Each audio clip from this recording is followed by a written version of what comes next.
Oy, good day mga kamots. Welcome back to our YouTube channel. For today's video ay pag-uusapan natin ng balitang pagbabalik ng No Contact Apprehension Policy or NCAP dito sa Metro Manila sa darating na May 26, 2025. At kung ano ang kinalaman nito sa mainit na usapin tungkol sa transfer of ownership ng mga second-hand na motor na nabili nyo ngayong 2025. Kaya naman wag na natin patagalin pa yan, simulan na natin.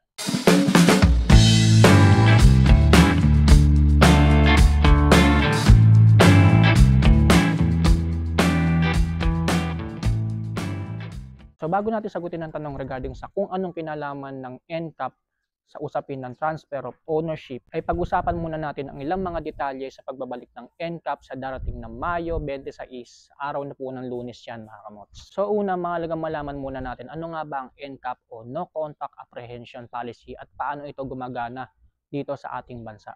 So ayon sa pananaliksik, ang NCAP ay isang uri o paraan ng panghuhuli sa kalsada na kung saan ay ginagamitan ng mga high-tech na CCTV cameras na kayang ma-detect ang uri ng violations na ginawa natin sa kalsada. So ibig sabihin, sa pamamagitan ng mga CCTV cameras na naka-install sa mga ilang mga kalsada dito sa Metro Manila na sakop ng NCAP, mas madali na ngayong malaman kung ano-ano yung mga violations na nagawa natin sa kalsada. So talakayin natin kung ano-ano yung mga ilang mga violations sa kalsada na consider sa NCAP. So halimbawa ng mga violations mga kamot, beating the red light, common na itong ganito mga violations, yung mga motoristang naghahabol na makatawid sa stoplight, madalas nakikita natin to personally, dilaw na yung traffic light pero humahabol pa din na makatawid sa kabila. Pangalawa, illegal loading and unloading. So common to sa mga pampasaherong sasakyan, pati na rin sa mga motorsiklo na nagbababa kung saan-saan at nagsasakay kung saan-saan. Sa NCAP, bawal na po yun mga kamots. No? Pangatlo, overspeeding. So bawal na po yun sa pagbabalik ng NCAP sa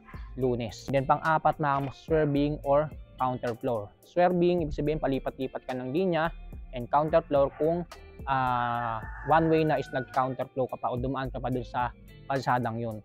So bawal na po yan sa pagbabalik ng NCAP sa Lunes. Yan po yung mga ilang violations sa kalsada na kinukonsider para ikaw ay mahuli sa NCAP. Mahalagang pag-ingatan natin yung mga kamos at handaan natin yung mga violations na yan kung nalalabag na ba natin sa kalsada. So alamin naman natin kung ano-ano mga lugar dito sa Metro Manila ang sakop ng papatupad na NCAP o No Contact Apprehension Policy sa Lunes. Ayon sa balita, ito yung mga ilang lugar sa Metro Manila na nasa ilalim ng No Contact Apprehension Policy.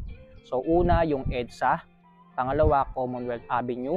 Pangatlo, Quezon Avenue. Pang-apat, Rojas Boulevard. Pang-lima, C5 Road. And then pang-anim, Macapagal Avenue. Pang-pito, Ortigas Avenue. At ang panghuli, yung mga mabuhay lanes dito sa Metro Manila. So lahat po yung mga lugar na nabanggit na kamos ay nasa ilalim na NCAP or No Contact Apprehension Policy na ipatutupad sa May 26 sa araw ng Lunes na yan mga kamots. No? So tandaan nyo yung mga lugar na yan mga kamots na dapat nyo pag-ingatan din.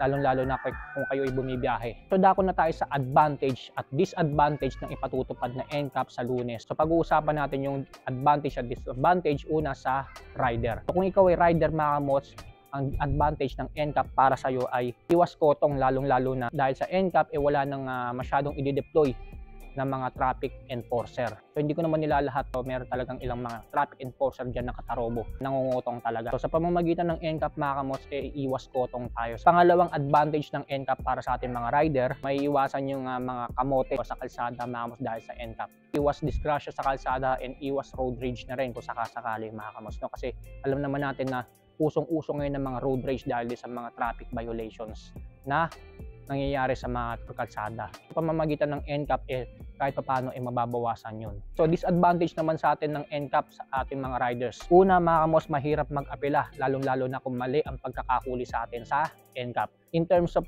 pagrereklamo or pag-aapela ng maling pagkakahuli sa atin sa NCAP napakahirap niyan. Yan din naman yung naging issue nung unang inimplement ang NCAP noong taong 2022.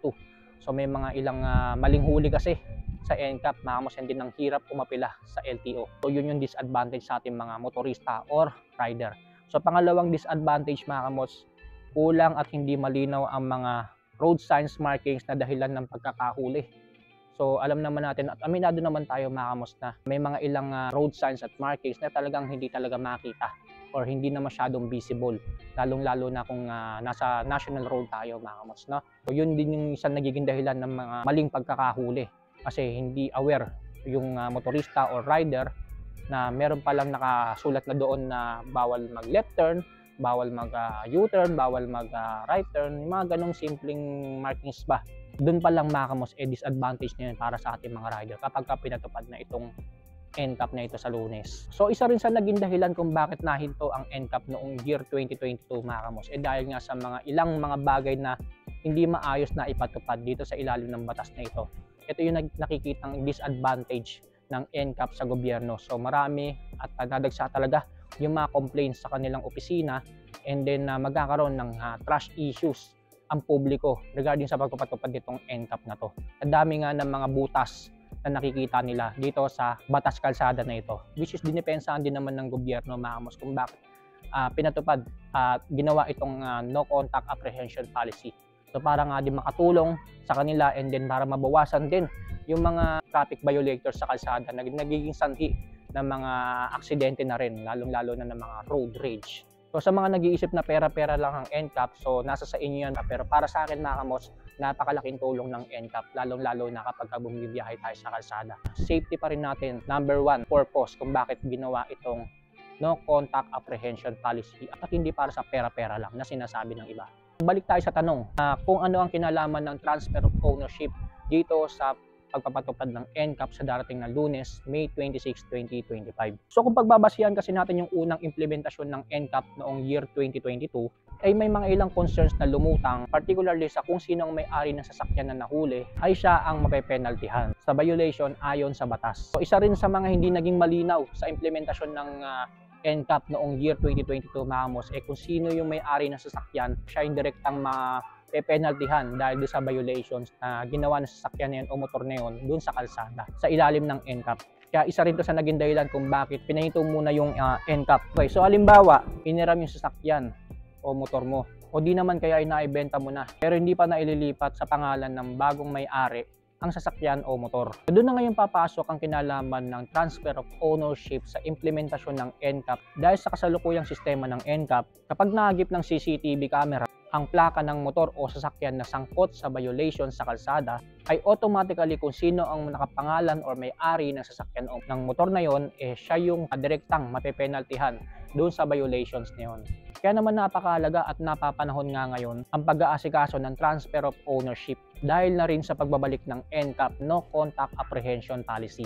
Kaya naman ang ahensya o LTO ay inihimok ang mga motorista na asikasuhin kaagad ang mga papeles ng ating mga sasakyan o motorsiklo, lalong-lalo na kung ito ay nabili ng second hand. So kung iisipin natin mga kamos, napapanahon nga pagpasa ng batas ng Motorcycle Crime Prevention Act dito sa pagbabalik ng NCAP. Kasi may relation ito regarding sa transfer of ownership. Kasi kung sakaling hindi mo aasikasuhin mga kamos yung transfer of ownership ng second hand na motor na nabili mo o second hand na sasakyan na nabili mo, kapag ka nasangkot ka sa road violations at nahuli ka ng NCAP, kung sino yung may-ari ng sasakyan yun na nakapangalan sa ORCR o papeles ng motor o sasakyan, siya yung direktang mapepenaltihan doon sa violations na yun, na kung ano man yung violations na ginawa. So ayon sa balita, kasalukuyang ganyan ang magiging sistema ng NCAP kapag pinatupad na ito dito sa Metro Manila sa darating na May 26, 2025 sa araw ng Lunes. Ang LTO ay hindi nagsasawang magpaalala na ayusin, kasuhin na natin ng mga papeles ng mga sasakyan o motor na binili natin, lalong-lalo na kung ito ay second hand. Dahil na rin sa naipasang batas ng Motorcycle Crime Prevention Act na nag-uutos sa buyer at seller na parehong mag-asikaso ng mga dapat asikasuhin sa LTO. So again, pagdating sa seller, kailangan natin mag-report 5 days after natin maibenta yung motor doon sa bagong owner. So pagdating naman sa new owner or buyer, binibigyan tayo ng 20 working days para asikasuhin naman ang kabuuang proseso ng transfer of ownership ng second hand na motor na binili natin. So sana nabigyan ko kayo ng idea kung ano nga bang kinalaman ng transfer of ownership sa muling pagbabalik ng no contact apprehension policy sa Lunes, May 26, 2025. Mas mahalaga, ayusin na natin mga kamos yung mga dapat nating ayusin, lalong-lalo na sa transfer of ownership kapag ka nakabili at nakabenta tayo ng second hand na motor. And then pagdating naman sa implementasyon ng NCAP, so pahalagang mag-ingat na lang tayo mga kamos sa sumunod sa mga traffic rules ini-implement sa kalsada. Abangan niyo pa yung mga susunod na videos at vlogs natin regarding sa mga motorcycle reviews, at antabayanan nyo yung mga updates na gagawin natin dito sa transfer of ownership na to, lalong-lalo na sa online submission ng mga requirements pagdating sa transfer of ownership. So lahat yan i-detail ko sa inyo dito sa ating YouTube channel. So muli maraming salamat sa inyo mga kamots. Stay safe, ride safe always.